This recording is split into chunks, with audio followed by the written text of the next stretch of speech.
안녕하세요. 30대 초반의 싱글남입니다. 얼마 전만 해도 저는 회사 다니기 정말 짜증이 났습니다. 경기도 어려워 다른 곳에 취직하기는 더욱 힘들어 골백 번 넘게 사직서만 쓰고 휴지통에 넣기를 반복하고 있는 요즘입니다. 저혈압이었던 제가 일이 고혈압이 된 원인은 회사 상사 때문입니다.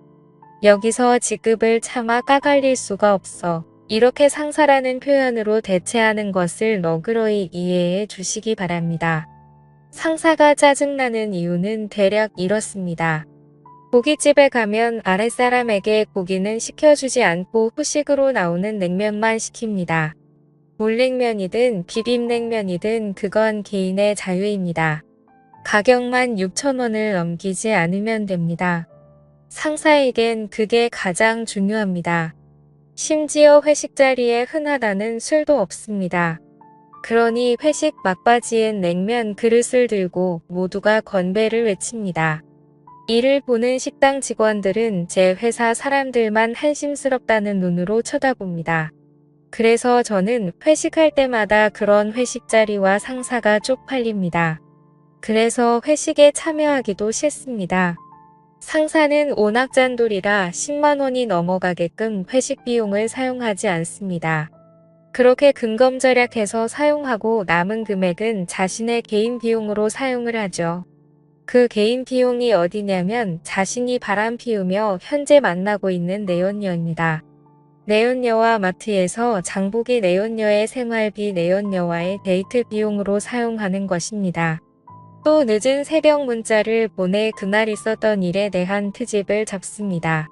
정작 어떠한 문제가 발생한 그 당시엔 많은 직원이 보는 그 앞이라 그런지 괜찮다며 다정하게 웃었던 양반이 아무도 없을 땐 헐크처럼 돌변합니다. 그러던 어느 날 상사에게서 전화가 걸려왔습니다. 그나마 제가 회사에 근무하는 직원 중 가장 고분고분하고 대답도 잘한다며 저를 자신의 집에 초대한 것입니다. 토요일 날 저녁이나 함께 하자면서요. 저는 그 자리에 나가기 싫었으나 상사가 오라는데 어떻게 합니까? 애써 웃는 얼굴 뭐 알겠다며 튀어갔죠. 제 동료들은 이런 저를 보며 박쥐 같은 놈이라 험담했으나 어쩔 수 없었습니다. 식구들은 저만 바라보고 있고 경기는 어려워 다른 곳에 취직할 수가 없으니 더러워도 참고 견뎌야죠. 저도 다른 곳에 취직했다면 상사 얼굴에 물을 끼얹으며 야 그렇게 살지 마라 라고 욕을 바가지로 퍼부었을 겁니다. 그러나 현실은 그게 아니니 노예처럼 고분고분해야지 어쩌겠습니까? 그게 직장인의 현실입니다. 상사가 살고 있다는 집에 가니 정말 화려하고 좋더군요.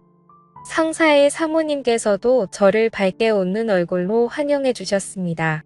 오늘 처음 보는데 그 미모가 장난이 아니더군요. 감탄사가 절로 나왔습니다. 상사와 상사의 사모님은 잡채와 불고기 갖가지 반찬이 잔뜩 깔린 넓은 대리석 식탁으로 저를 안내하며 맘껏 먹으라고 했습니다. 저는 상사에게 물었지요. 오늘이 무슨 날이냐고 말입니다. 그러자 상사가 대답하려는 것을 상사 사모님이 중간에 가로막으며 이렇게 말하는 겁니다. 자기 남편이 회사에서 가장 신뢰하는 사람을 이번 주말 집으로 초대해 함께 식사라도 하자고 했던 겁니다. 오늘이 상사님 생일이었거든요.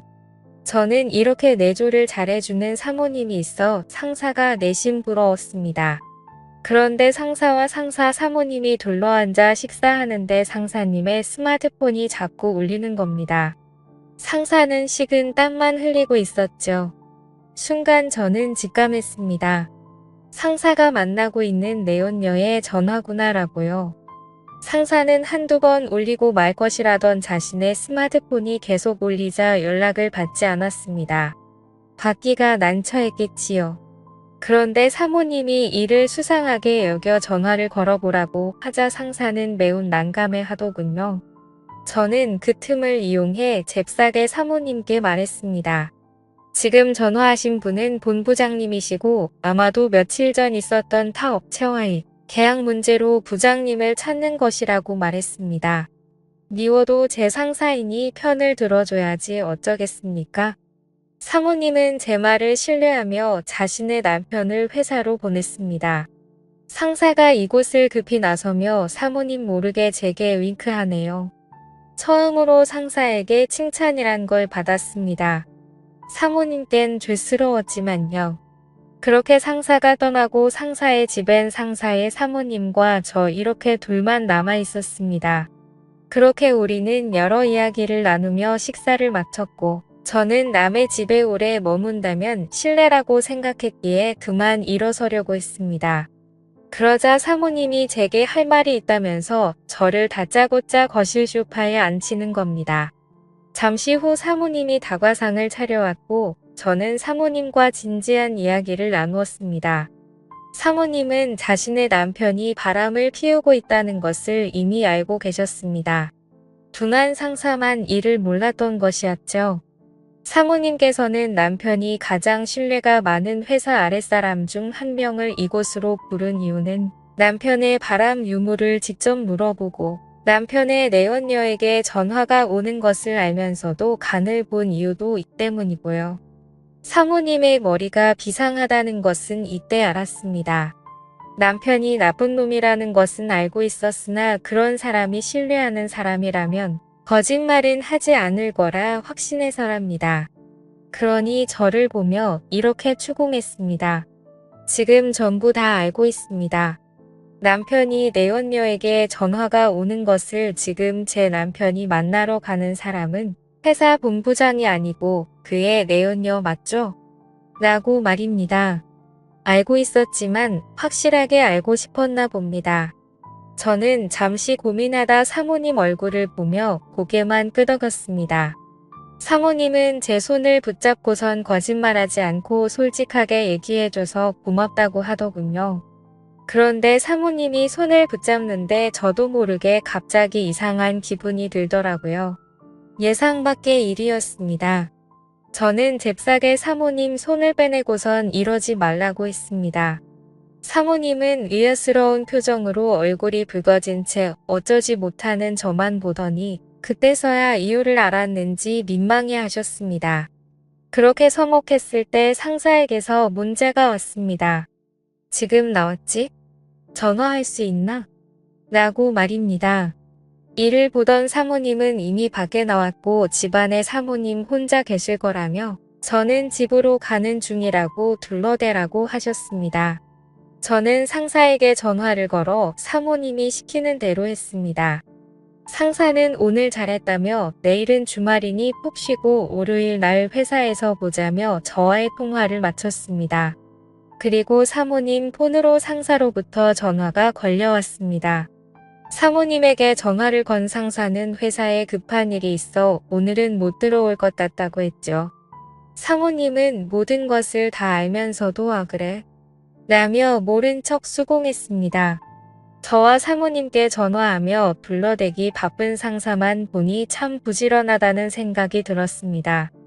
회사에서는 그리 굼뜨고 게으른 양반이 말입니다. 저는 상사가 이해되질 않았습니다. 어떻게 이런 미모의 조강지처를 버리고 그저 그렇게 생긴 어린 여자랑 놀아날 수 있는지 말입니다. 저는 그래서 사모님만 빤히 쳐다봤습니다.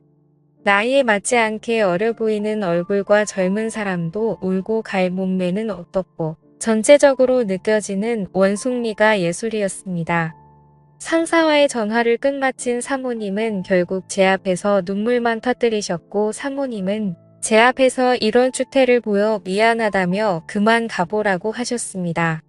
저는 차마 이곳에서 갈 길이 떨어지지 않았습니다. 남편이 어린 여자와 바람이 나서 혼자 이 넓은 집안에 있어야 하는데 어떻게 매정하게 나갈 수가 있었겠습니까?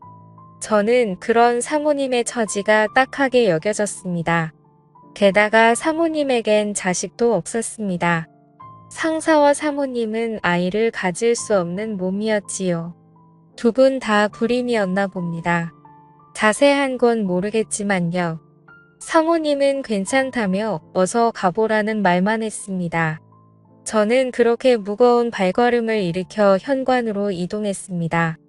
사모님이 뒤에서 저를 따라오며 훌쩍거리네요. 마음 같아서는 그 눈물을 닦아주고 싶지만 사모님이 제 안 사람은 아니잖아요. 남의 여자에게 그러면 오해받을 수 있겠죠. 저는 현관문을 열고선 잠시 뒤돌아 사모님께 오늘 저녁 잘 먹었습니다. 라고 정중하게 고개 숙인 뒤 그 집에서 나왔습니다. 그러자 현관문 너머에서 점점 커지는 사모님의 울음소리가 제 귀에 선명하게 들려왔습니다. 차마 발길이 떨어지지 않았습니다. 저는 한참을 머뭇거리며 서 있다가 현관문을 급히 두드렸습니다. 사모님, 잠시 문 좀 열어주시겠어요? 제가 가방을 두고 나온 것 같습니다. 주저앉아 오셨던 사모님은 힘겹게 일어서 현관문을 열었고 저는 그런 사모님을 한참 동안 쳐다보았습니다. 아주 한참 동안이요. 사모님이 손등으로 눈물만 훔치며 의아스러운 얼굴로 왜 그러냐? 묻는데 저는 그런 사모님에게 제 마음 가는 대로 행동하고야 말았죠.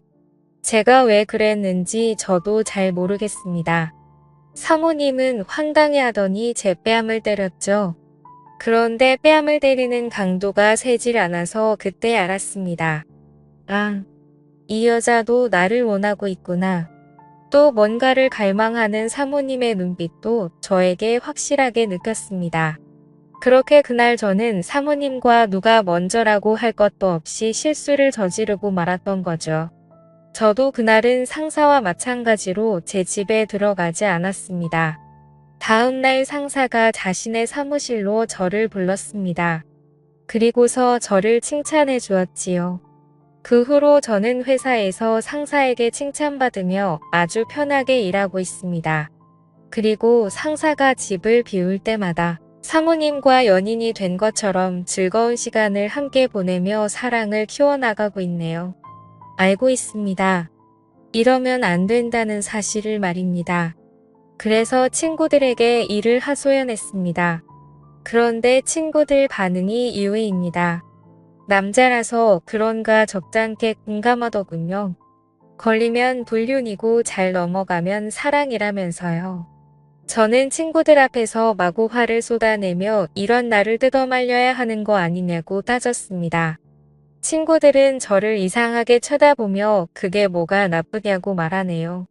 저는 어처구니 없는 얼굴로 친구들과 함께했던 그 술집에서 나오는데 때마침 사모님께서 급히 할 말이 있다며 전화를 하셨습니다. 저는 상사가 집에 있기에 사모님과 따로 밖에서 잠시 만났습니다. 사모님이 제게 이렇게 말하네요. 저희 아이를 가졌다고요. 저는 이 일로 고민하며 요즘 회사 일이 손에 잡히지 않았으나 상사는 자신의 아내가 늦은 나이에 임신해 너무나 기쁘다고 자랑했습니다. 그래서인지 몰라도 상사가 요즘 저를 비롯해서 회사 사람들에게 잘 대해줍니다. 회식할 때는 금액 상관 말고 고기든 술이든 얼마든지 시키라고 합니다. 아주 놀라운 발전이죠. 요즘 회사 내에서는 상사에 대한 평이 엄청납니다. 사람이 하루아침에 달라져도 엄청나게 좋은 쪽으로 달라졌다면서요. 그런데 저는 고민입니다. 이를 어떻게 할지요? 사모님은 이런 저를 보며 이 아이는 평생 자신과 자신 남편의 아이로 키울 생각이랍니다. 바람 피운 남편에게 아내였던 자신이 처음이자 마지막으로 주는 천벌이라고 생각합니다. 그러니 저와는 위험한 사랑을 여기서 끝내고 저보고 이제 그만 만나자고 하네요. 제가 주었던 것은 사랑이 아니라 동정이었다면서요. 그런데 저는 자꾸만 그런 사모님이 눈에 밟힙니다. 애초에 시작하지를 말 걸 왜 제가 사모님께 마음을 주었을까요? 그리고 그 아이는 왜 이런 불길한 마음을 주었을까요? 그리고 그 아이는 왜 이런 불행에 휩싸여야만 하는지 이 모든 게 제 탓인 것만 같아서 마음이 안 좋네요.